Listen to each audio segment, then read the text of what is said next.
Vale, buenos días. Voy a comenzar esta comunicación poniendo ciertos datos sobre la mesa para que nos hagamos una idea de la problemática del descenso de la tasa de natalidad y de la relación que podemos establecer con la problemática del aborto y también qué tipo de novedad histórica puede presentar estos fenómenos que voy a describir, ¿sí?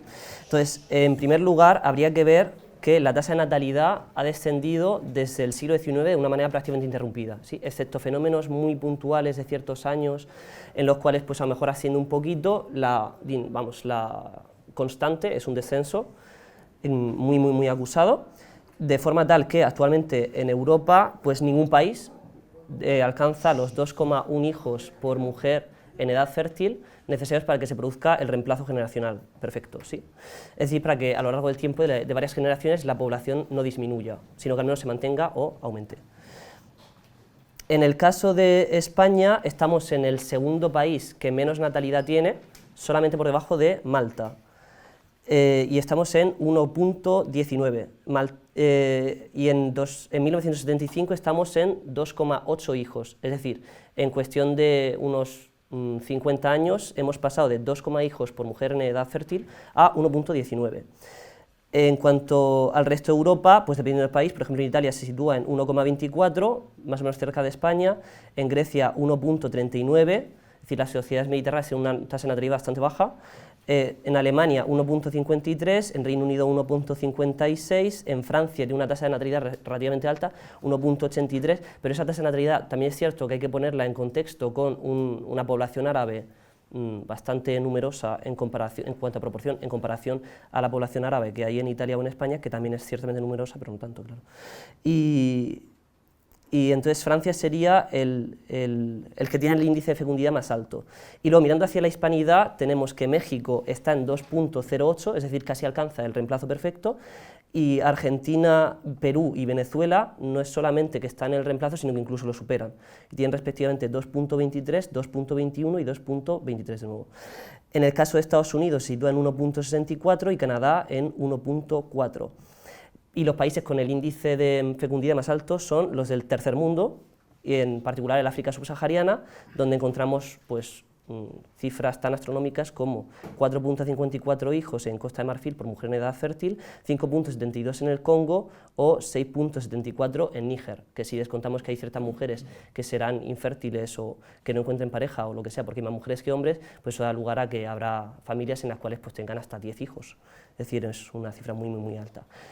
En cuanto al problema del aborto, si lo examinamos desde el punto de vista histórico y antropológico, pues no se trata en absoluto de un medio nuevo, históricamente.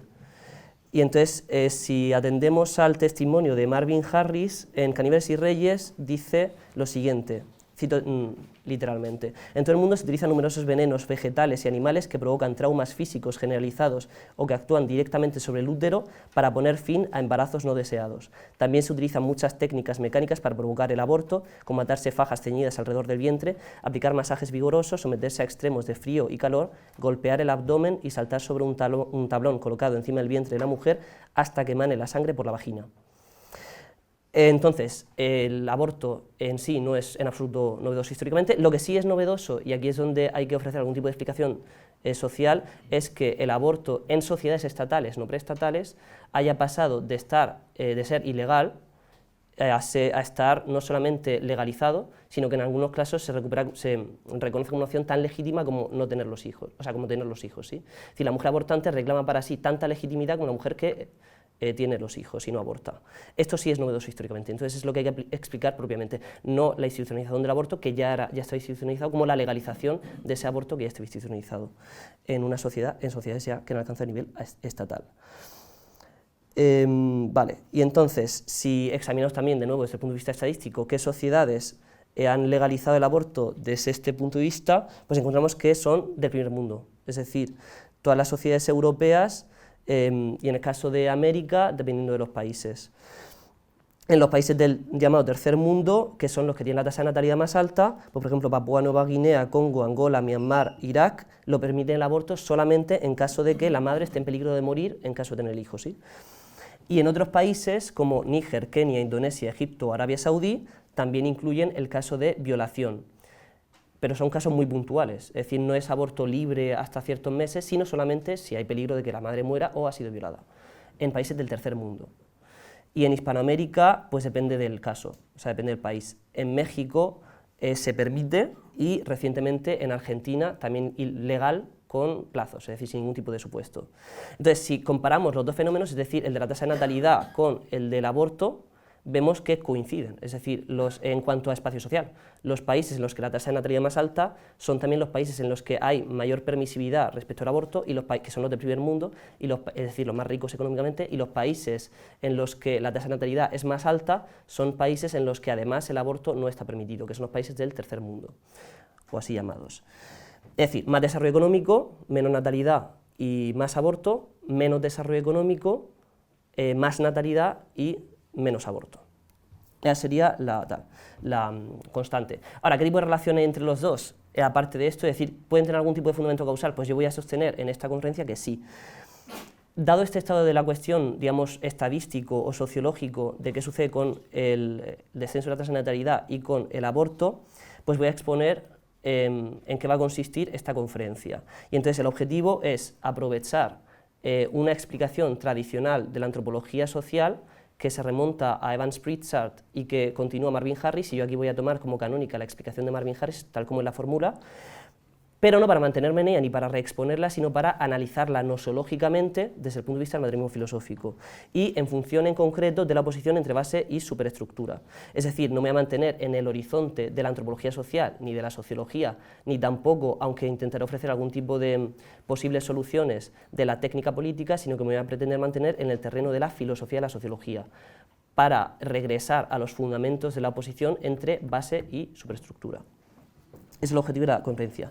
Ahora, precedentes de esta temática dentro del sistema del materialismo filosófico, encontramos, por supuesto, el tratamiento que se ha hecho del problema del aborto en qué es la bioética y el sentido de la vida por parte de Gustavo Bueno, y en su artículo sobre la teleología, y aparte de múltiples conferencias. Y en cuanto a la oposición entre base y superestructura, las dos fuentes principales son el primer ensayo, Las categorías de las ciencias políticas, de 1991, donde en la página 283 Bueno ya formula su tesis sobre la vuelta del revés de Marx, lo cual, por cierto, es también un indicio de que la vuelta del revés de Marx no fue, digamos, un resultado biográfico de la oposición a veces que se ha hecho dicotómica entre el bueno de izquierdas y el bueno de derechas, tomando como punto de partida España frente a Europa, porque antes de España frente a Europa ya Bueno había formulado la vuelta del revés de Marx, ¿sí? Además de que en otros textos anteriores que se toman como canon del bueno más marxista, como puede ser el primer ensayo el ensayo de las categorías de la economía política, ya Bueno hace críticas muy fuertes al marxismo, y yo no creo que se pueda encuadrar tampoco desde el punto de vista de filosofía de la economía ese libro dentro de la filosofía de la economía marxista. Y la segunda fuente más importante del tratamiento de la oposición entre base y superestructura hecho desde el materialismo filosófico es el artículo La vuelta del revés de Marx, que ya sí es bastante más reciente, es de 2008, publicado en el Catoblepas. Entonces yo lo que voy a hacer es partir de estas dos fuentes, principalmente el primer ensayo de las categorías de ciencias políticas y La vuelta del revés de Marx, para exponer de una manera más sistemática en qué consiste la oposición entre base y superestructura, y hacer explícitos una serie de atributos que ya están incluidos en esos dos, añadiendo pues, una ejemplificación a través del problema de la vaca sagrada en India, que ahora veremos, ¿sí? Es básicamente, digamos, hacer más, organizar mejor eso, simplemente. Vale, entonces, lo que vamos a tratar ahora es la oposición entre base y superestructura, para ver después cómo la aplicamos a la problemática que presentaba al inicio de la conferencia, ¿sí? Entonces, lo primero que habría que decir de la oposición entre base y superestructura es que no es una oposición exclusiva de la tradición marxista, es decir, es ciertamente Marx el primero que hace explícita la distinción entre base y superestructura, pero no es exclusiva del marxismo, sino que yo creo que es una oposición constitutiva de la sociología como disciplina. Entonces, cuando yo reivindico, aunque no la reivindico exactamente porque no es algo, digamos, subjetual que yo reivindique o no la reivindique, sino que simplemente me atengo a decir que está ejercitada en la propia sociología, no estoy adhiriéndome al marxismo, porque yo creo que no es una oposición marxista, sino es una oposición sociológica, aunque no aparezca en sociología explicitada con esos nombres, ni tampoco en antropología social. Pero, por ejemplo, cuando en sociología se hace distinción entre lo que los agentes sociales dicen estar haciendo y lo que los agentes sociales hacen realmente, y se observa una diferencia entre las dos cosas, es decir, que los agentes sociales dicen que están haciendo tal cosa, pero en realidad están haciendo otra cosa.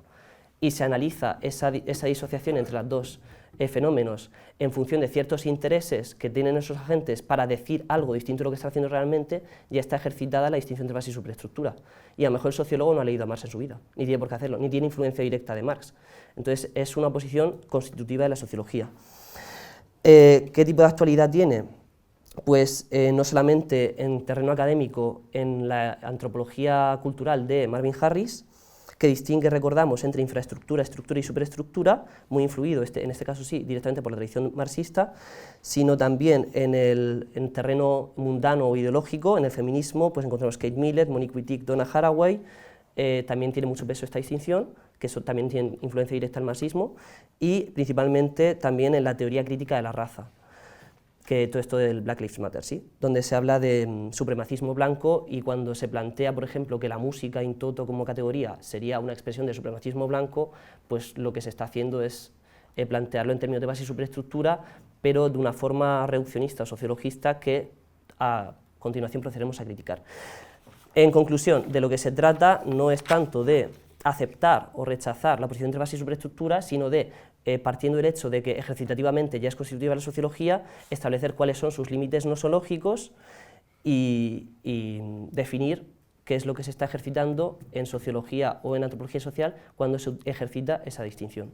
Entonces, esto ya no es un trabajo sociológico ni antropológico social, sino que es un trabajo de filosofía de la sociología o de filosofía de la antropología social, es un trabajo filosófico. Entonces, al sociólogo le corresponde ejercitar la distinción entre base y superestructura, al filósofo le corresponde definir qué es la base, qué es la superestructura y cuáles son sus fundamentos y sus límites nosológicos. Como para realizar este trabajo vamos a tomar, para partir de un fenómeno muy concreto y de un análisis, en lugar de partir en abstracto de qué es la base, qué es la superestructura y dar ciertos atributos suyos, lo vamos a hacer sobre la base de un ejemplo muy concreto, que es el tabú del consumo de carne en India. Y entonces vamos a partir del análisis de Marvin Harris, según el cual el tabú de comer carne en India, que hace la vaca un animal sagrado, sería una superestructura de las condiciones ecológicas que hacen de la vaca un animal que vale más vivo que muerto. Voy a citar literalmente un párrafo muy breve en el que explica esta teoría para a continuación proceder a aplicar la temática de la base de la superestructura. Dice, a medida que la densidad de población aumentaba, está hablando de la India, las explotaciones agrícolas se tornaban cada vez más pequeñas y solo se podía permitir que las especies domesticadas más esenciales compartieran la tierra.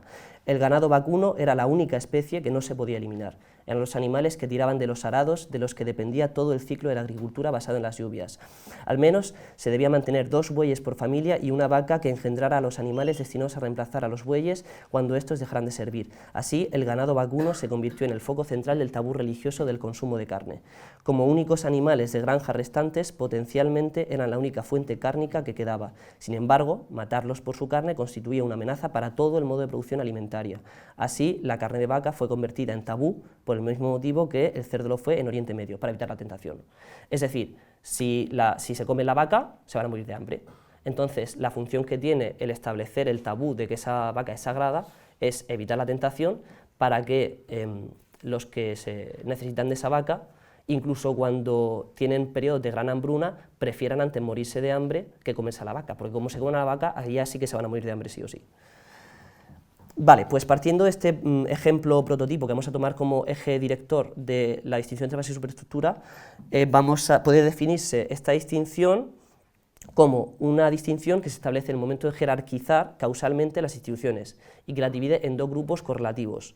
De un lado, las instituciones que, disociadas del sistema total, es decir, ya están disociadas, y esto es importante por una cosa que diré a continuación, presentan un carácter más fundamental en cuanto a su capacidad causal frente al resto de instituciones que lo componen y que sean una perspectiva eminentemente ética. Entonces, esta es la base o estructura. En el ejemplo es el sistema productivo de la sociedad india que, en su relación con el medio ecológico, conlleva que sea más funcional mantener vivas las vacas que comerlas. Entonces, características de la base, son más fundamentales, disociadas del todo del sistema social en el momento de analizar su evolución, se corresponden con las esencias y son una perspectiva eminentemente ética. Pasamos a la superestructura, pues se corresponde con aquellas instituciones de carácter fenoménico que siendo menos fundamentales dependen causalmente de las otras, dependen causalmente de la base. Y entonces incluyen los fines que los agentes sociales se proponen o las legitimaciones teóricas que dan de sus propios actos en una perspectiva émic. Y entonces en el ejemplo de Marvin Harris serían los fines de los propios hindúes en el momento de evitar la carne de vaca, unidos a las explicaciones mitológicas que dan para justificarlo. Entonces, características de la superestructura menos fundamentales en el desarrollo de la evolución social del sistema social, según una perspectiva de los fenómenos y émic. Son las características de la superestructura. Vale, ¿qué relación se establece entre la base y la superestructura? Pues yo voy a sostener aquí la tesis de que son conceptos conjugados. Entonces, ¿qué significa que son conceptos conjugados? Que las partes de la base se conectan entre sí a través de la superestructura y las partes de la superestructura a través de la base. Es decir, no existen estructuras socioculturales puras, es decir, no existe un ser social independiente que, como afirmaría la fórmula tradicional del marxismo, se impone por encima de su voluntad a las subjetividades individuales, es decir, a la conciencia. Y esta sería la definición tradicional del materialismo histórico que se ha dado durante siglo y medio, que es que el materialismo histórico es el ser social el que determina la conciencia en lugar de ser la conciencia la que determina el ser social. Este segundo miembro sería la definición del idealismo histórico. Yo voy a negar esta oposición dicotómica entre ser social y conciencia, sino que voy a sostener que ser social y conciencia están conjugados en uno al otro. Es decir, que el materialismo histórico no se puede definir como el ser social determina la conciencia, porque el ser social ya está a su vez conjugado con la conciencia.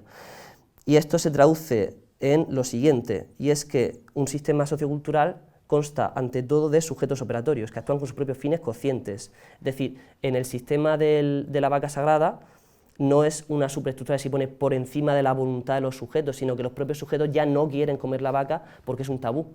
Entonces no es algo que se impone por encima de la voluntad, sino que la propia base es la institucionalización de esos fines de no comerse la vaca. Entonces no son dos cosas, no es por encima de la voluntad y por otro lado está la voluntad, sino que la propia voluntad ya está estructurada por la propia base. Y entonces no existe esa dicotomía entre los dos elementos. Y esto, por cierto, aparece en El individuo y en la historia, bueno, lo define, porque claro, entonces ya es un sistema en el que no son dos opciones, o el ser social define la conciencia, o la conciencia define el ser social, sino son 4 opciones.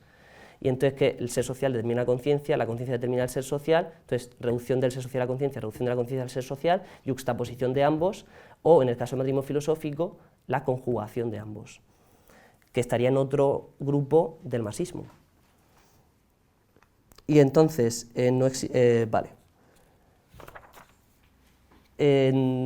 pasamos a la siguiente característica que voy a dar de las superestructuras, y es que son reales. Entonces, esta tesis se define apológicamente contra la teoría de que las superestructuras son irreales, es decir, que son ficciones, ilusiones. Y entonces, ¿cómo la puedo probar? Pues de una forma muy sencilla, y es la propia constatación de que los tabúes que prohíben comer la carne de vaca son efectivamente los que causan que los hindúes eviten comer la carne de vaca, y que lleguen incluso a sentir repugnancia de comerla. Es decir, si la superestructura no fuese algo real, si el tabú de la carne de vaca no fuese algo real, no podría determinar que los propios hindúes eviten comer la carne de vaca.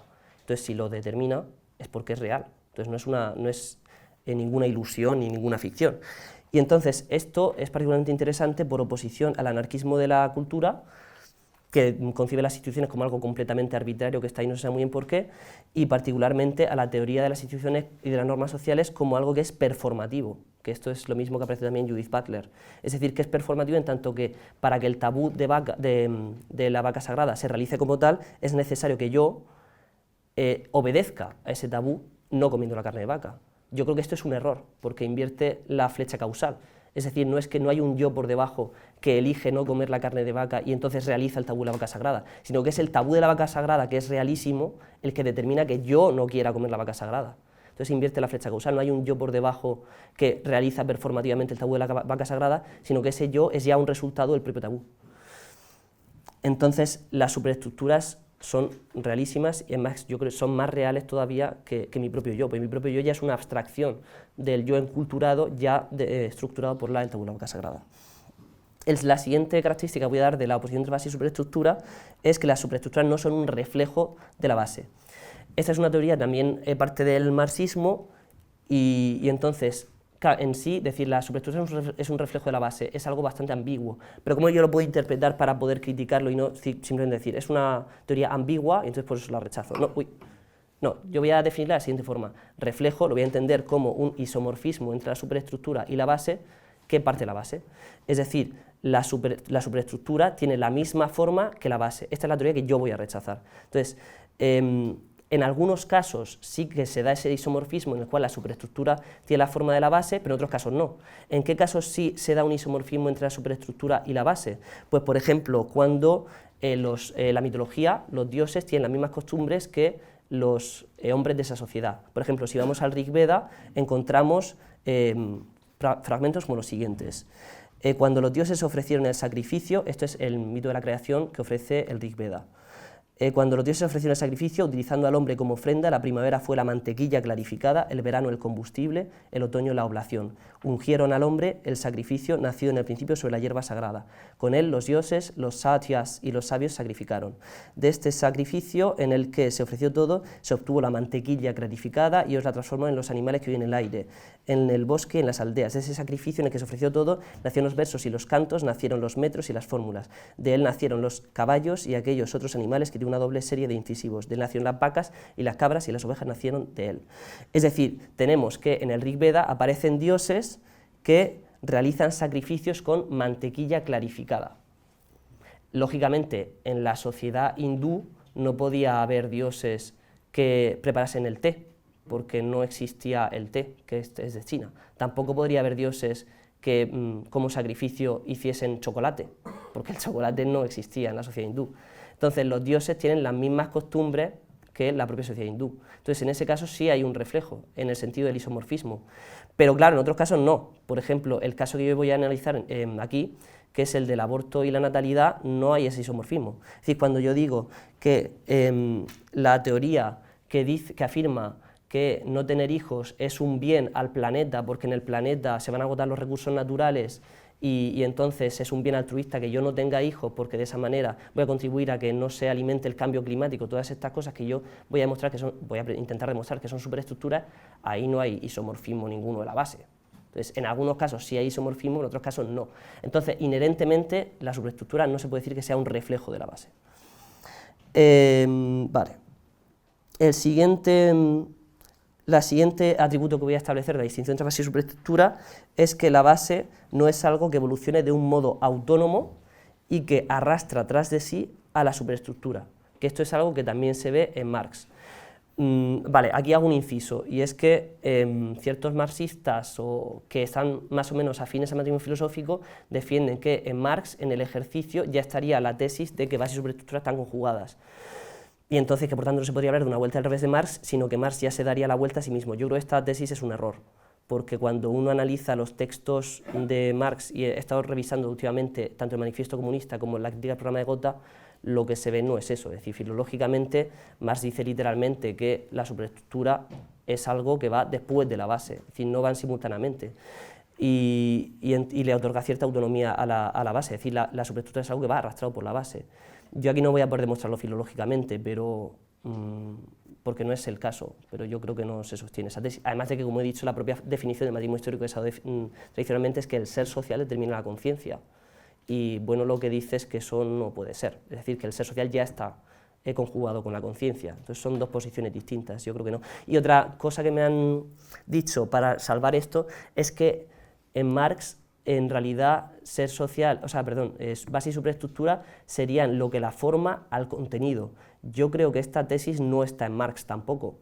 De todas formas, tampoco resolvería la noción de que en Marx base y superestructura están conjugadas, porque, para empezar, si no se define qué es la forma y qué es el contenido, y más no lo hace, también se puede interpretar como una juxtaposición, porque la distinción entre base y contenido, entre forma y contenido, si se la plantea en términos metafísicos, puede ser tan metamérica y no conjugada como cualquier otro tipo de dicotomía. Y entonces, pues yo creo que esto no resuelve para esto. Y además que, como digo, yo no creo que esta sea la tesis de Marx. Pero vamos, que esto es una constante, el que cada autor que se adscribe más o menos a la tradición marxista le atribuya sus propias posiciones a Marx para aprovecharse de su prestigio, eso ha sucedido siempre. Cuando uno lee a Godelier, se encuentra páginas enteras en las cuales sus propias tesis sobre la distinción entre base y superestructura se las está encasquetando a Marx para aprovecharse de su prestigio, diciendo que en Marx base y superestructura es una distinción funcional, cuando eso en Marx no aparece por ningún lado, y no cita textos. Entonces yo creo que esto es algo muy tradicional, pero más que decir que Marx está ya ejercitado bueno, lo que habría que decir, yo creo, es que en Marx tiene una posición que es errónea y simplemente decir cuál es la posición buena, pero no encasquetar la posición que uno considera acertada a Marx cuando filológicamente no se sostiene, no lo recomiendo. Vale, entonces, no es algo que evolucione de un modo autónomo. Ejemplo, en el sistema productivo que usa las vacas para reproducir a los bueyes, no solo se define por su propia fuerza de la base que arrastra la superestructura, sino que es que también depende de la superestructura de la vaca sagrada, en el momento de evitar la tentación. Es decir, es que si no existiese el tabú de la vaca sagrada, que es superestructural, para evitar la tentación de que el campesino se coma la vaca, el campesino se come la vaca en cuanto tiene hambre y se mueren todos de hambre. Entonces, es necesario que esté el tabú de la vaca sagrada como superestructura. No es que la base evoluciona y sigue ahí y la superestructura se da epifenómicamente para acompañar esa evolución, sino que es que la superestructura es necesaria para que la propia base pueda recurrir en el tiempo, para que no se coma la vaca, para evitar la tentación. Entonces, en ese sentido, la superestructura no es algo pasivo, sino que es algo que desempeña una función activa en el propio proceso de la evolución social y de la recurrencia en el tiempo del sistema básico del modo de producción que tienen esas sociedades hindúes, o sistema económico. Entonces, en relación con esto, claro, resulta engañoso atenerse a la analogía que está en la génesis de la propia oposición entre base y superestructura arquitectónica, que define la base como los cimientos del edificio y la superestructura como lo que se construye encima. ¿Por qué? Porque en esa analogía está implícito que los cimientos son algo independiente de los cimientos, de lo que se construye encima. Es decir, tú puedes quitar el edificio manteniendo esos cimientos y construir otro encima, o puedes no haber ningún edificio y la base se mantiene, los cimientos. Y sin embargo, la estructura esencial de la oposición entre base y superestructura ya exige de la presencia de la superestructura como conjugada a la base. Entonces, la analogía en ese sentido está mal formada y resulta problemática. Entonces, es mucho más acertada la analogía que lo plantea en términos organísmicos como la oposición que va de los huesos al músculo, que esta es la tesis de Bueno, que por otro lado no es de Bueno, sino que ya es de Gramsci, pero Bueno la recoge muy acertadamente y lo que habría que hacer tampoco es decir que como está en Gramsci está en Marx, porque en Marx no dice, o sea, no establece la distinción con los nombres hueso y músculo, sino con los nombres base y superestructura. Entonces está utilizando otra analogía. Entonces Gramsci en ese punto se aparta de Marx. Si no, Marx hubiese elegido como analogía para elegir los nombres, hubiese dicho hueso y músculo. Si elige base y superestructura, ya tenemos que entender que la analogía constitutiva originaria de esa distinción, tal y como la formula Marx, es arquitectónica. Entonces ya si Gramsci propone otra, eso será de Gramsci, no de Marx. Con lo cual tampoco restaría un ápice a la vuelta del revés de Marx, aunque en ese elemento que Bueno toma de Gramsci no sea, lo defienda Bueno, pero digamos que no se lo ha inventado él, sino que lo ha tomado de Gramsci, porque Gramsci en ese punto ya está él también dando la vuelta al revés de Marx, siendo una crítica más. Y el siguiente atributo que voy a dar es que es una oposición funcional, y aquí sí que voy a tener a Baudelaire, voy a rescatarlo, pero también en oposición a Marx, mientras que Baudelaire se lo encasqueta a Marx para aprovechar su prestigio, yo creo que eso no está Marx. Y entonces consiste en lo siguiente, y es que no hay una base que tenga ciertas categorías, por ejemplo, la base es la economía, de un modo invariante, y otra cosa es la superestructura, que es por ejemplo la religión y las artes. Entonces, la base es la economía, la superestructura es la religión y las artes. Yo creo que no. Es decir, la oposición entre base y superestructura se establece de institución a institución concreta. No es esto es la base y esto es la superestructura, sino que es una jerarquía causal que se establece entre unas instituciones con otras. Entonces puede ser una institución concreta económica con una institución concreta musical, pero no es la economía con la música, sino que son una jerarquía funcional de causal que se establece entre instituciones concretas. Y entonces esto implica una crítica también a Marvin Harris, porque yo aquí estoy utilizando el ejemplo de Marvin Harris, pero eso no significa que yo me atenga a la filosofía social de Marvin Harris, porque Marvin Harris, cuando establece la distinción entre infraestructura, estructura y superestructura, dice lo siguiente, y esto es lo que yo creo que no podemos aceptar desde el materialismo filosófico. Dice que la infraestructura es, en el materialismo cultural, dice la infraestructura es el modo de producción y el modo de reproducción, la estructura es la economía doméstica y la economía política, y en superestructura mete arte, música, danza, literatura, propaganda, rituales, deportes, juegos, pasatiempos, ciencia. ¿Sí?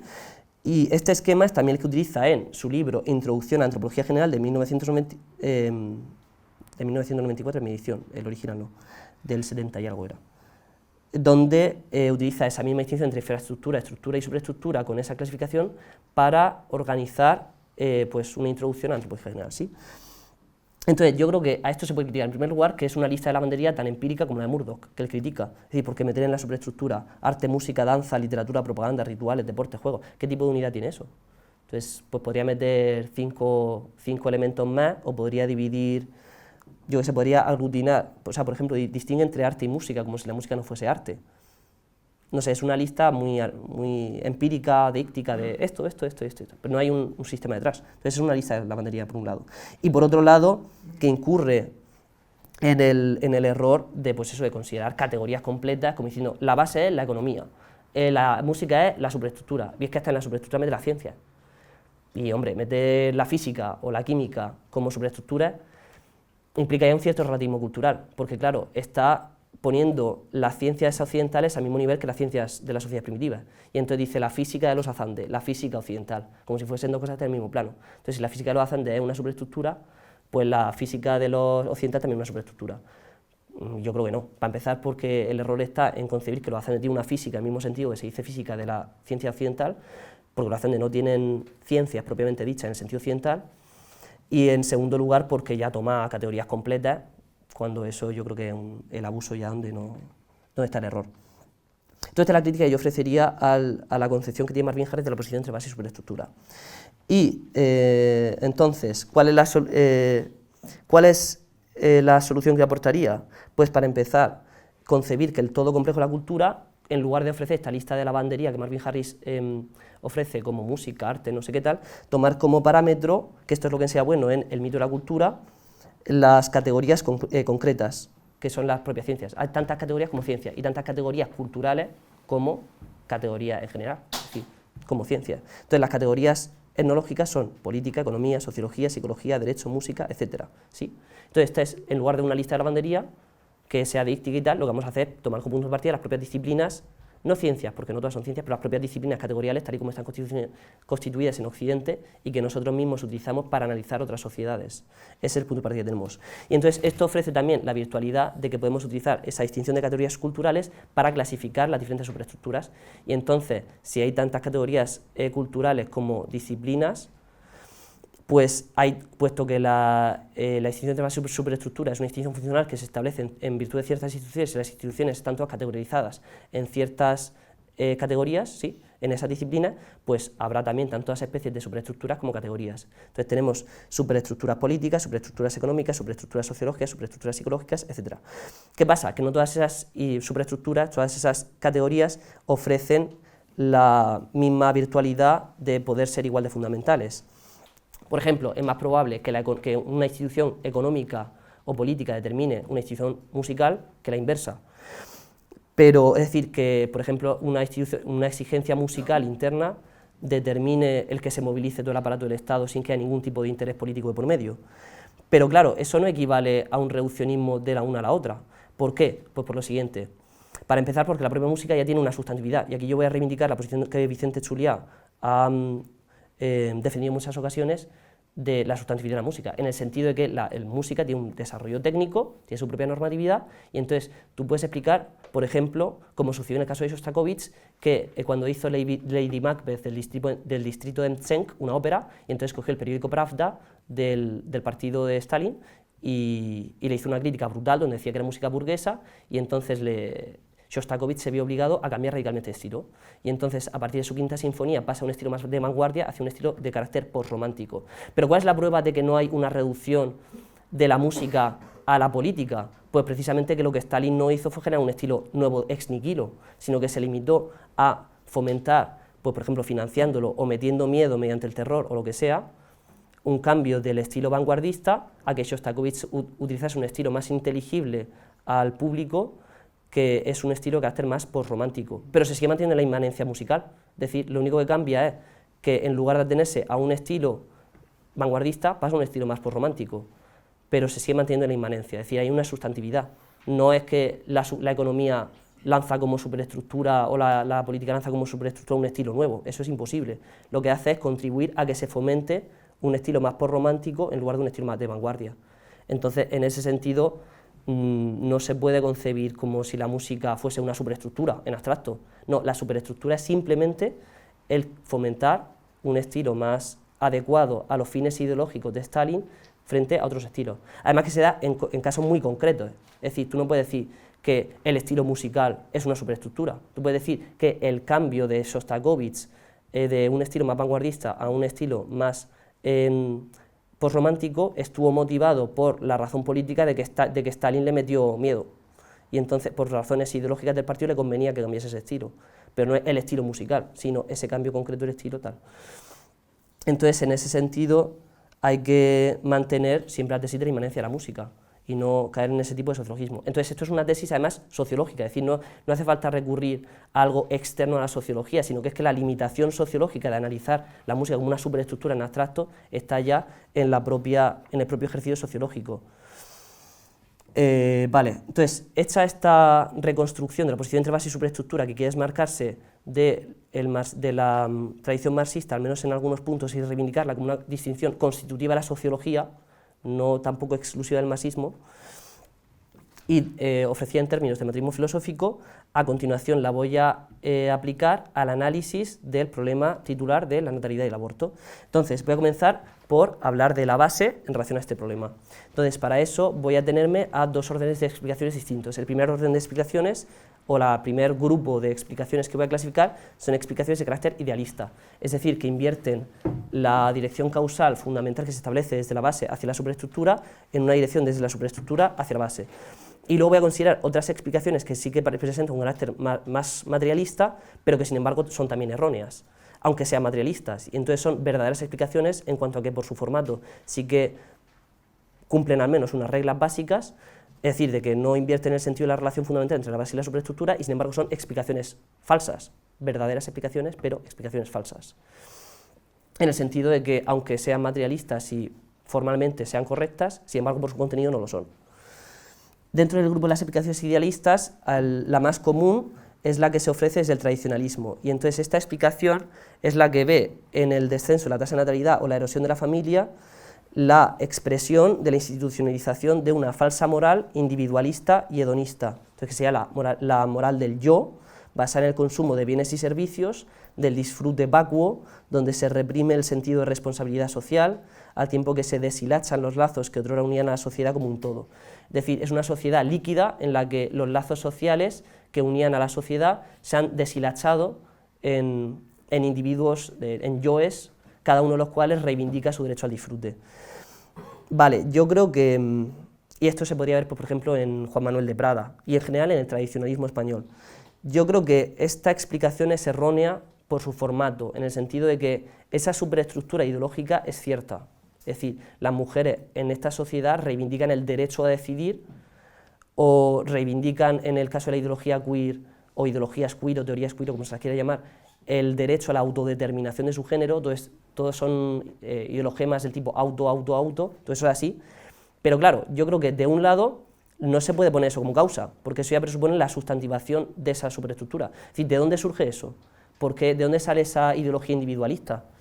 Porque si se la ve como una especie de violencia que se hace a los lazos sociales constitutivos del ser humano, y entonces es una cosa antinatural, vale, pero es antinatural, pero ¿de dónde sale esa antinaturalidad? De alguno tiene que salir. Entonces presupone una sustantivación de la superestructura, como si eso es la ideología individualista, pero ¿de dónde sale esa ideología individualista? Y de otro lado incurre en el error siguiente, y es que concede demasiado a esa ideología individualista, porque yo creo que eso se mantiene solamente en el plano fenoménico de la superestructura, el individualismo, pero en el plano esencial no existe ese individualismo. Es decir, la sociedad actual no es más individualista que la sociedad de hace 100 años.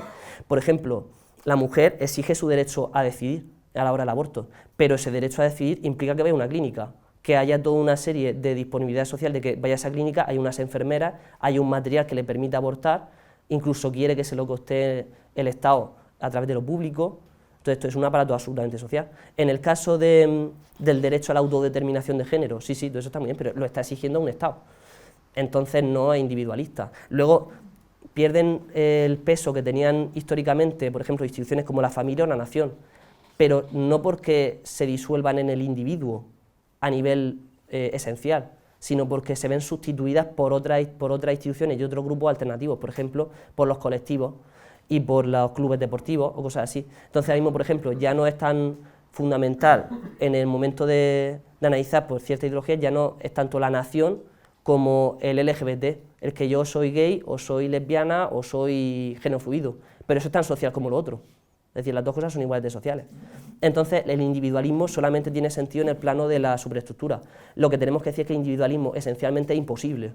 Entonces, el tradicionalismo en ese sentido, en mi opinión, concede demasiado al individualismo. Habría que decir que no, directamente que no es imposible en el plano de la base. Y ahora pasamos a la explicación materialista, y entonces la primera que vamos a proponer, la más frecuente, es la que dice lo siguiente, y es que desciende la tasa de natalidad por la precariedad. Es decir, no tenemos hijos porque no podemos, porque no tenemos un trabajo estable, porque no tenemos dinero, etc. Y esta es la teoría a la que se acoge el Partido Podemos aquí en España y que ofrecería las siguientes soluciones. Mientras que el Partido Vox, por ejemplo, propone medidas específicas, como puede ser el cheque bebé, o como puede ser el rebajar impuestos a las familias, que es lo que se ha hecho en Hungría y está funcionando muy bien porque está subiendo la tasa de natalidad, aunque no tanto como para alcanzar el 2.1 del reemplazo generacional perfecto, pero sí está subiendo bastante. En lugar de esa medida, lo que propone Podemos es defender lo público, en abstracto. Entonces propone, por ejemplo, subir el salario mínimo interprofesional o intervenir los precios de los alquileres o intervenir los precios de la energía. Pero claro, esto es un error, porque aunque tú pongas el salario mínimo en 9.000 euros, tú pongas los precios de los alquileres en 5 euros y tú pongas la energía en 0 euros, suponiendo que eso fuese posible manteniendo la oferta, es decir, que no te carga el sistema laboral de forma tal que desaparece toda posibilidad de encontrar empleo, porque si pones el salario mínimo en 9.000 euros, muchísima gente no va a poder, empresas no pueden asumir eso, por ejemplo. Pero vamos, suponiendo que se mantuviese la oferta, eso no haría que aumentase la tasa de natalidad, quizá incluso disminuyese, porque la causa no es que no tenemos dinero. ¿Y por qué no es la causa que no tenemos dinero? Pues porque, como hemos visto al inicio de esta comunicación, los países más pobres son en los que tienen la tasa de natalidad más alta. Pero es que dentro de España, si eso fuese así, los funcionarios tendrían que tener muchos más hijos que los no funcionarios, pues los funcionarios tienen estabilidad laboral absoluta, ya saben que van a tener trabajo de por vida, a no ser que hagan un disparate, maten a alguien o lo que sea, tienen un sueldo bien, que les puede valer para tener hijos, y sin embargo no los tienen. Los ricos tendrían que tener muchos más hijos que los pobres, y sin embargo cuando vemos quién tiene más hijos son etnias árabes y gitanas, y en los pueblos, que son las más pobres. Entonces, esa ecuación entre capacidad económica y natalidad, yo creo que sociológicamente no se puede sostener. Entonces habría que verlo no tanto a nivel de oportunidad, es decir, que no podemos tener hijos, como a nivel de preferencia. Es decir, no me interesa tener hijos, no quiero, sencillamente. Y ahora veremos cómo esas preferencias están determinadas desde el exterior de la conciencia, pero no se lo puede plantear en términos de que no puedo, que no quiero, por las razones que sean. Y vamos a ver por qué no quiero. La siguiente explicación que yo voy a rechazar de carácter materialista es la disponibilidad de medios anticonceptivos eficaces y baratos. Vale, yo creo que esta explicación tiene más fulcro de verdad, pero no es tampoco exactamente, no la podemos tomar tal cual por varias razones. Para empezar, porque los preservativos de goma se inventan a finales del siglo XIX, pero ya había antes preservativos de tripa de oveja. Y eso pone a hablar de marcha atrás, es decir, que en el Antiguo Testamento ya está documentada la marcha atrás, que es el pasaje donde aparece Onán. De ahí se quedó onanismo porque en el siglo XIX, ya como se confundía todo, pues de onanismo se pensaba que era la masturbación, cuando onanismo es la marcha atrás. Pero es que eso ya se podía hacer, entonces, vale, ahora hay preservativos, pues muy bien, pero no. Aparte, la píldora anticonceptiva se inventa en los 60, en los 1960, cuando la tasa empieza a comercializarse, cuando la tasa de natalidad en 1960 ya estaba así, o sea, ya llevaba siglo y medio bajando. Entonces, poner como causa los anticonceptivos, yo lo siento, pero no puede contribuir, y efectivamente yo creo que contribuye, pero la causa fundamental no es esa. Es decir, no dejamos de tener hijos porque tenemos anticonceptivos, sino que usamos anticonceptivos porque no queremos tener hijos. Si usamos anticonceptivos porque no los queremos tener. Si tener hijos fuese la condición necesaria para que yo no me muera de hambre, no usaría anticonceptivos, sería irracional. La tercera explicación que voy a considerar, y que también considero que es falsa, es de raigambre malthusiana, y que iría unida con el rollo del cambio climático, pero que se acoge a la teoría clásica de Malthus, y que definiría la institucionalización del aborto y el descenso de la tasa de natalidad como que estamos agotando los recursos naturales del planeta y entonces aquí no caben más niños, necesitamos reducir drásticamente la población porque si no nos quedamos sin recursos naturales. Claro, esta explicación es un error, porque yo creo que de un lado no explica por qué son solo las sociedades más desarrolladas en las que se produce ese descenso. Tampoco explica cómo pasa, es decir, cómo se va desde ese plano macro de que estamos agotando los recursos naturales, cómo eso se patentiza en que una mujer concreta decida no tener hijos. pues esa mujer concreta mismo ni tiene conciencia de ese agotamiento de los recursos. Aparte de que ese agotamiento de los recursos no sea así exactamente, porque también como analiza Marvin Harris, precisamente en el siglo XX el incremento de las tecnologías es lo que ha permitido que cada vez suba más el nivel de vida de todas las clases uniformemente, porque la técnica iba tan rápido como que podía contrarrestar el agotamiento de los recursos. Es decir, nos quedamos sin tal energía, pues inventamos otra energía. Nos quedamos sin esa, pues inventamos otra energía. Y hasta ahora no ha habido nunca ese tipo de problema. ¿Qué puede pasar en el futuro? Pues ya lo veremos, pero esa no puede ser la causa. Y luego también, claro, resulta llamativo que el propio Marvin Harris, que adopta este tipo de esquema para analizar la institucionalización, por ejemplo, del infanticidio femenino, a la hora de evaluar las sociedades occidentales modernas estatales, considera que este esquema no es válido y utiliza otro tipo de esquema que ahora veremos. Entonces, esta explicación, como ahora veremos, se daría más en el plano de la superestructura que como una verdadera explicación de la base. ¿Cuál es la explicación a la que nos vamos a tener en esta comunicación? Pues es la que plantea un fundamento, una causa económica, pero esta causa no es en riqueza absoluta, es decir, que no tenemos dinero, sino en una relación que se establece entre los costes y los beneficios de tener hijos en función de condiciones de la estructura. Es decir, yo voy a tener hijos, si tener hijos me reporta más económicamente de lo que me cuesta. Si me cuesta muchísimo dinero tener hijos y no me va a reportar nada a mí como a nivel económico, a mi bienestar no me va a reportar nada, pues entonces no voy a tener hijos. Pero claro, ese equilibrio entre costes y beneficios de tener hijos depende a su vez de la estructura, porque dependiendo de cómo esté dispuesta la estructura económica, me va a reportar más tener hijos, me va a reportar menos.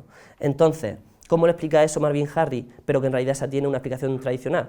Pues como que en el paso de la vida rural a la vida urbana se da una serie de cambios en la estructura, tales que, por ejemplo, si en la vida rural, cuando llego a viejo, si no tengo hijos me muero de hambre, porque no hay planes de pensiones, en la vida urbana ya hay planes de pensiones, no necesito tener hijos para subsistir, yo ya estoy pagando mi plan de pensión y luego ya estoy resuelto. O, por ejemplo, la economía que se establece en las sociedades rurales es principalmente doméstica, es decir, la familia tiene sus campos y ahí participan el padre, la madre y los hijos. Y entonces tener hijos es mano de obra, me va a ayudar en mi campo. Entonces yo voy a tener hijos porque me van a ayudar a que yo pueda sacar buenas cosechas. Pero es que en las sociedades a nivel estatal ya eso no es así. En la sociedad a nivel estatal ya es industria, cada uno va a ir por su lado y encima a nivel de estudios mi hijo no va a empezar a trabajar hasta que tenga 20 y tantos años. En España actualmente lo mismo empieza a trabajar con 30 años, si empieza a trabajar le voy a tener que pagar un montón de estudios, universidad, es que no te das cuenta. O sea, entonces ahí lógicamente todo ese cambio de la vida rural a la vida urbana, cuando tener hijos empieza a suponer una ruina económica, es cuando esas personas empiezan a plantearse, no me conviene tener hijos. Esto además es consistente con el análisis etnográfico, cuando Evans Pritchard, por ejemplo, dice lo siguiente, refiriéndose a las mujeres primitivas, dice, ellas desean tantos hijos cuantos sean posibles, en parte porque los padres de muchos hijos son muy respetados y en parte porque tanto los hijos como las hijas, de formas distintas, ayudan a los padres a mantener la casa, fortalecen la familia mediante sus matrimonios y son un seguro para la vejez. Es muy distinta la situación en Inglaterra hoy en día, pues los hijos representan un gasto enorme para sus padres, gasto por el que los padres escasa o nula compensación material pueden esperar. Es esta, con seguridad, una de las razones, hay otras, por las que la anticoncepción se practica actualmente en un gran sector de la población y en todos los niveles sociales. Vale, esta es la explicación a la que yo me voy a tener, ¿no? Entonces, ahora pasamos al siguiente punto, que es qué superestructuras irían vinculadas o conjugadas con esos cambios en la base económica que hacen que tener hijos ya no tenga a cuenta, y entonces desciende la tasa de natalidad. Y se institucionaliza el aborto, como veremos. Pues a ver, vinculado a ese proceso se da, para empezar, el que todas padres que quieren, que no les interesa tener hijos, tienen que ofrecer algún tipo de justificación de eso. Entonces, ¿qué tipo de justificación van a ofrecer? Pues, por ejemplo, es mucho más probable que socialmente se respete el que yo diga que no quiero tener hijos, si yo lo justifico como que no puedo, económicamente no tengo capacidad, yo es inasumible, no puedo tener hijos, si los tengo me voy a morir de hambre, pues es mucho más probable que eso se acepte socialmente que si yo digo, no tengo hijos, pues no me da la gana.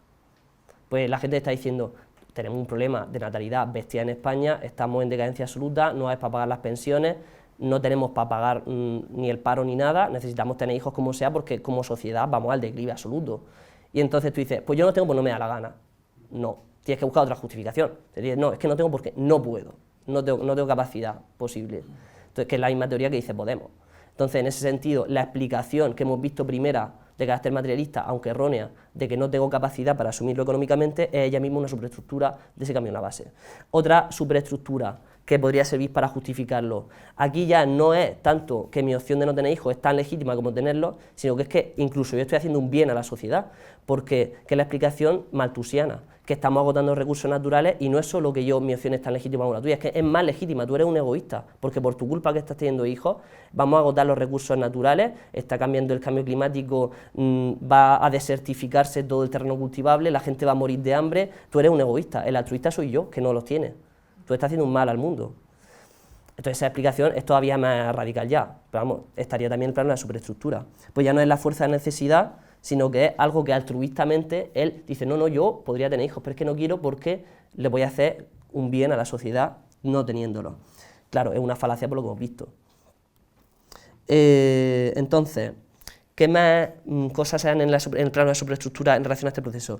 Pues un cambio de mentalidad en el cual la mujer, para poder autorrealizarse en su papel, ya no va a desempeñar su papel como cuidadora, es decir, de tener muchos hijos y cuidar de ellos, sino que ya su papel va a cambiar de incorporarse al mercado laboral. Entonces ya se va a considerar que si la mujer está en el hogar y se dedica a tener esos hijos, y eso es una decisión racional desde el punto de vista económico en sociedades rurales, porque lógicamente a la pareja le interesa más que la mujer esté cuidando a muchos hijos para que después esa familia pueda subsistir, que la mujer esté trabajando como tal muchas más horas, a la familia le interesa más que la mujer esté criándolo. Pero como eso ya no va a ser así, porque ahora lo que nos interesa es que tú también vayas al mercado laboral como el hombre y contribuya económicamente a la familia, porque si tienes hijos no es solamente que no va a reportar nada teniendo hijos, sino que encima nos va a costar dinero, pues entonces va a cambiar el modelo de vida que se va a proponer para las mujeres. Entonces la mujer ya para autorrealizarse personalmente, esta es la teoría de Maslow, ya necesita incorporarse al mercado laboral. Y una mujer que está en la casa está esclavizada y no se está autorrealizando como persona y es una sierva del marido y todas estas cosas, ¿no? Pero claro, esto es contradictorio con el testimonio etnográfico. De nuevo, si vamos a Evans Pritchard, dice lo siguiente: las mujeres primitivas no se ven a sí mismas como clase subprivilegiada en lucha con la clase de los hombres, con los que aspiran a igualarse socialmente. Nada saben sobre igualdad social, ni tampoco desean ser como los hombres. El asunto no es tan simple en nuestra propia sociedad, donde la situación de la mujer pasó a ser objeto de especulación filosófica en los siglos XVIII y XIX, y se introdujo en todo tipo de movimientos liberales e igualitarios. Y así surgieron las ideas de la sujeción de las mujeres y de su emancipación. Y la idea de las mujeres tan sujetas y necesitan emanciparse es del siglo XIX. En una sociedad primitiva no se encuentra eso. Ideas que recibió un gran impulso con el famoso ensayo de John Stuart Mill de 1869 y que más tarde se expresaron enérgicamente en el movimiento feminista. ¿Cuál es la teoría cuál es la posición que yo aquí voy a defender? No que las mujeres se dediquen vuelvan al hogar y se dediquen a tener muchos hijos, ni eso, sino simplemente a reivindicar que las mujeres que toman esa decisión libremente no son menos que las que se van al mercado laboral. Es decir, una mujer que está en la oficina o en una fábrica está autorrealizada personalmente, mientras que una mujer que se dedica a cuidar de su hijo está esclavizada. Yo creo que no. Aparte que decir que nuestras abuelas, con lo que tuvieron que sufrir para sacar adelante a toda su familia en una época en la que había muchísima necesidad económica, no estaban autorrealizadas, pero si se hubiesen lanzado al mercado laboral, pasando olímpicamente de su familia, entonces hubiese estado autorrealizada. Yo creo que es que moralmente eso es muy cuestionable, o sea, pide el principio con valoración. Y pide el principio precisamente porque es una superestructura de ese cambio en la base, y es que a la mujer ya no le interesa, y a la familia en general no le interesa tanto que la mujer esté en casa criando más hijos, cuando eso le va a costar dinero a la familia, sino que lo que le interesa es que la mujer se incorpore al mercado laboral. Entonces, más que plantear lo que se está autorrealizando o no se está autorrealizando, hay que plantearlo en términos económicos, de qué le interesa a la pareja. Y entonces no es que las mujeres vuelvan, sino simplemente decir, oye, las mujeres que quieran estar en el hogar, ¿por qué tienen que ser menos? O sea, esa valoración es lo que pide el principio.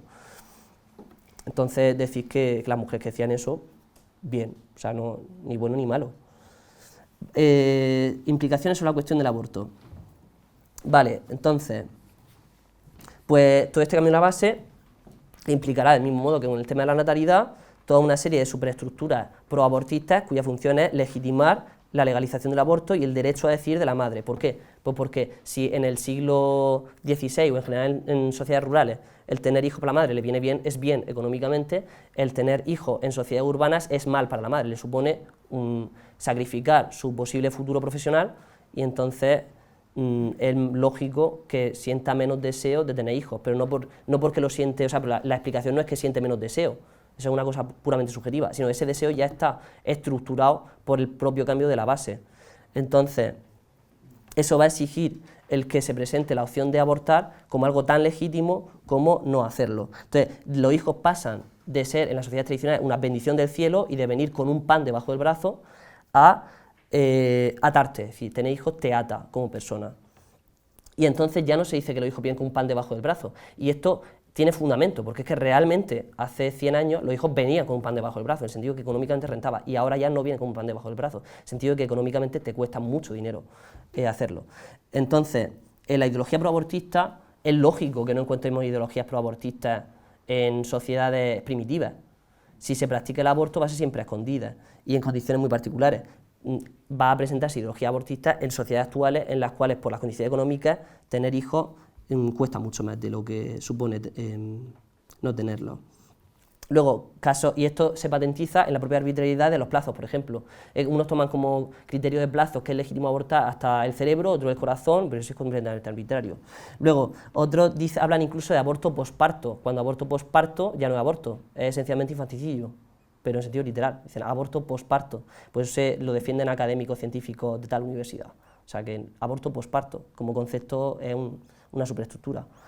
Luego, llegan incluso, también he visto en Twitter discusiones delirantes en las cuales se presenta al feto como un conjunto amorfo de células, pero es que incluso hubo uno que me dijo que el embrión era literalmente, tumor humano que autometaboliza.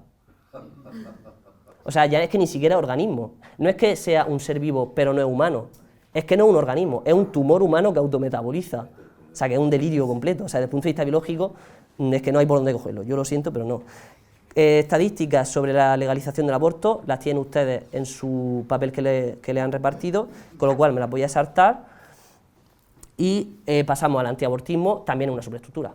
Es decir, no solamente eso es exclusivo del proabortismo, sino que también la tradición católica que apela al valor sagrado de la vida es consecuencia de unas condiciones económicas en las cuales, por necesidad social, pues se fomenta la natalidad.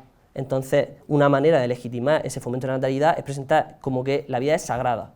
Entonces, es la tradición católica. Pero claro, una diferencia fundamental, y es que mientras que la función de las superestructuras proabortistas suponen a nivel social una calamidad completa, que es que a nivel de Estado de España no tengamos reemplazo generacional, no podamos pagar las pensiones, ni podamos hacer nada, ni ejército ni nada, y lo intentemos compensar con inmigración, con las consecuencias de contradicciones étnicas que estamos viendo que no se puede.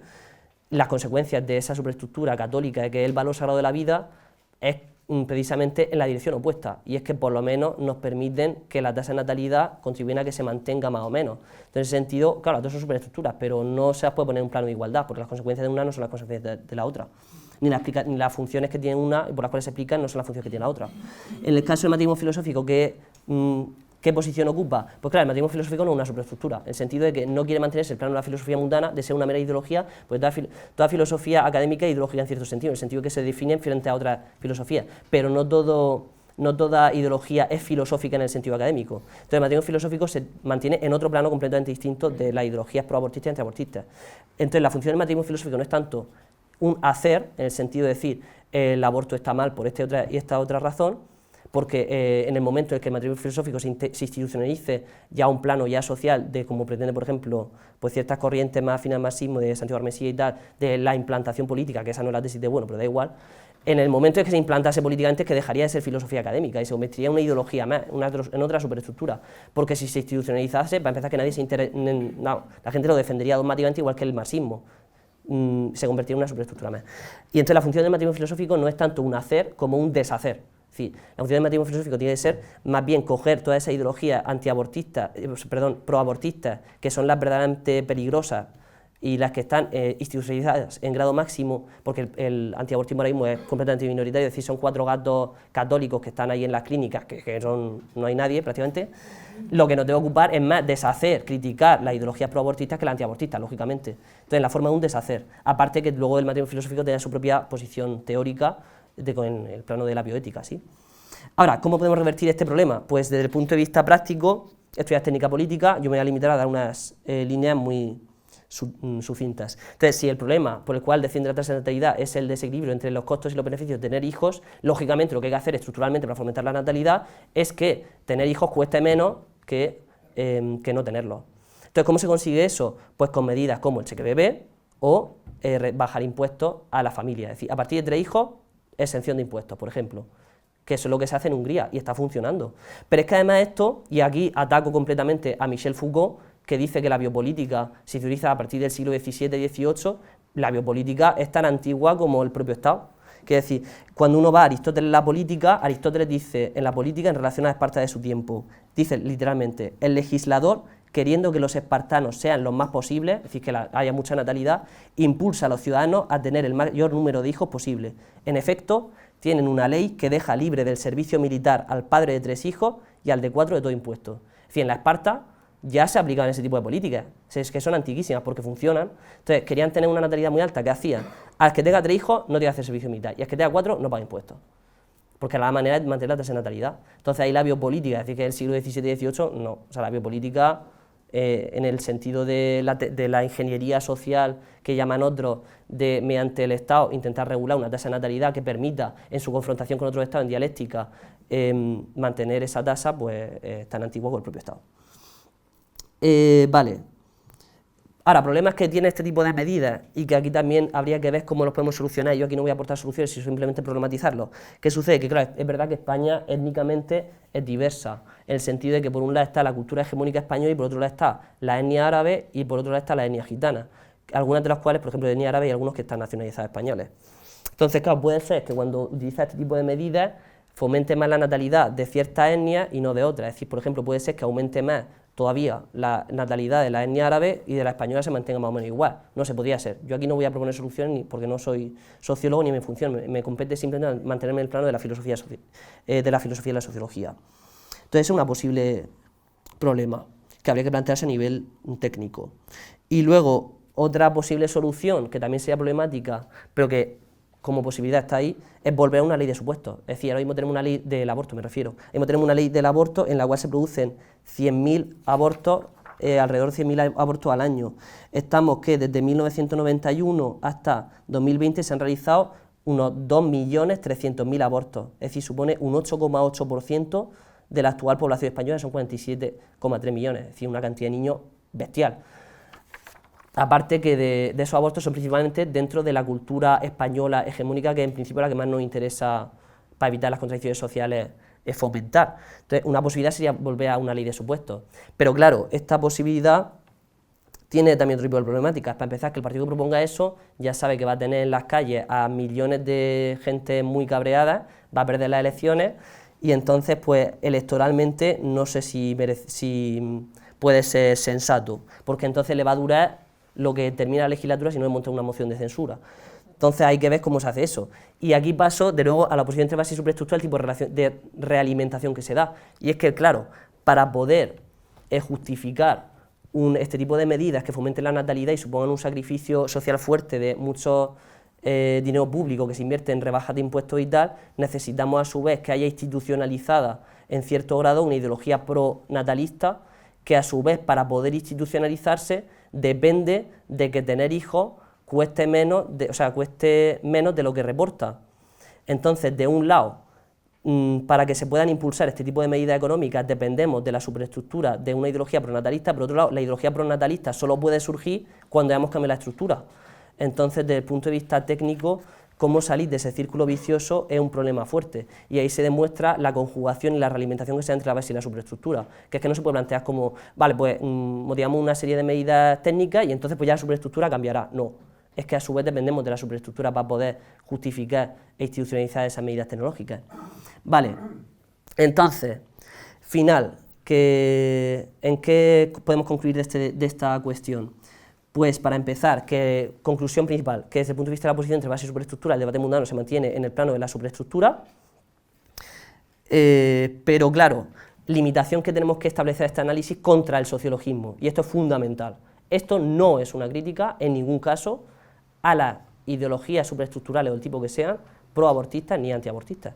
Es decir, de explicar socialmente que la institucionalización de la ideología que presenta como que la mujer en el hogar está esclavizada y cuando sale al mercado laboral a trabajar como una cabrona, en una oficina está autorrealizada como persona, cosa que me parece insostenible, esa ideología, decir que eso es una superestructura y explicarlo en función de la base, no es una crítica a la ideología en sí, es simplemente una explicación social, eso es distinto de la crítica.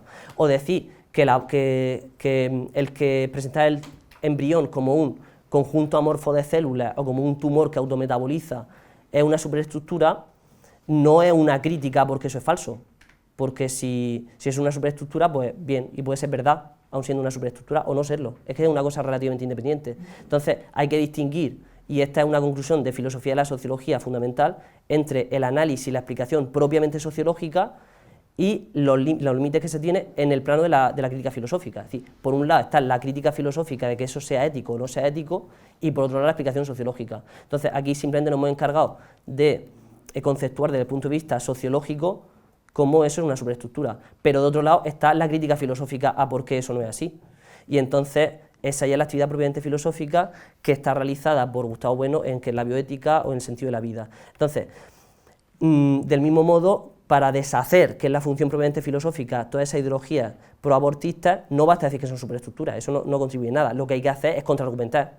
Y entonces decir por qué el embrión no es un conjunto amorfo de células, o por qué la esencia de la ética no es el ser sintiente, como dice Peter Singer, y entonces si como todavía no ha alcanzado los 18 meses y no tiene sintiencia, entonces no nos interesa, no forma parte del contenido, no es un contenido formal de la ética, sino simplemente pues no lo podemos matar porque no tiene ningún tipo de sintiencia y como el fundamento de la ética es la sintiencia, no es sujeto ético. Eso lo que hay que criticarlo es en el plano filosófico. Entonces, en ese sentido, pues claro, como los argumentos proabortistas son siempre los mismos, una cosa que se puede hacer es recoger los argumentos proabortistas de que es un conjunto amorfo de células, la mujer tiene derecho a decidir, ese tipo de argumentos son siempre los mismos, organizarlos y a poner una serie de críticas, que es lo que hacía Gustavo Bueno, y yo eso también lo he ensayado en mi blog. Hay un post que se llama Contraargumentos contra la naturaleza ética del libre aborto, y entonces ahí voy recogiendo todos los argumentos proabortistas y en un plano puramente filosófico, desentendiéndome si eso son superestructuras o bases, o eso me da exactamente igual, vamos a contraargumentar porque eso no es así. Entonces hay que disociar las dos partes.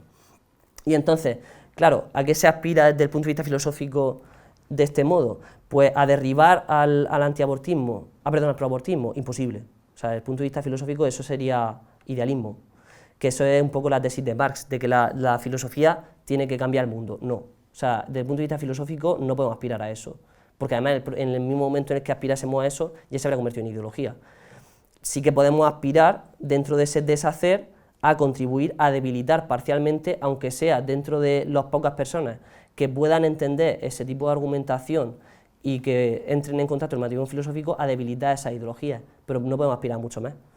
Y entonces, en ese sentido, el materialismo filosófico tiene que mantenerse antes en un plano académico que en el plano de coger y lanzarse a la palestra de la ideología, porque sencillamente tiene otra escala. Entonces no es que sea gnóstico o implantación política, implantación gnóstica, eso no tiene que ver con eso. Implantación política, tal y como Bueno lo define en Ensayos materialistas, no es que el filósofo sea político, de hecho dice explícitamente que no significa eso, sino que significa que la conciencia filosófica está socialmente determinada por la estructura. Es decir, que yo cuando estoy analizando esto, dependo para empezar de que hay una serie de ideologías que son las que yo estoy criticando. Y entonces estoy en el mundo cuando estoy criticando, no estoy mirando al cielo, sino estoy mirando a lo que propone Podemos, que es, como justificación del tema este, pues subir el SMI a 9.000 euros, cosas así, ¿no? No, es una exageración. Entonces estoy en el mundo, eso es lo que significa la implantación política. Y el materialismo filosófico, deshacer. Y dicho esto, pues ronda de preguntas o lo que ustedes tengan que proponerme. Muchas gracias.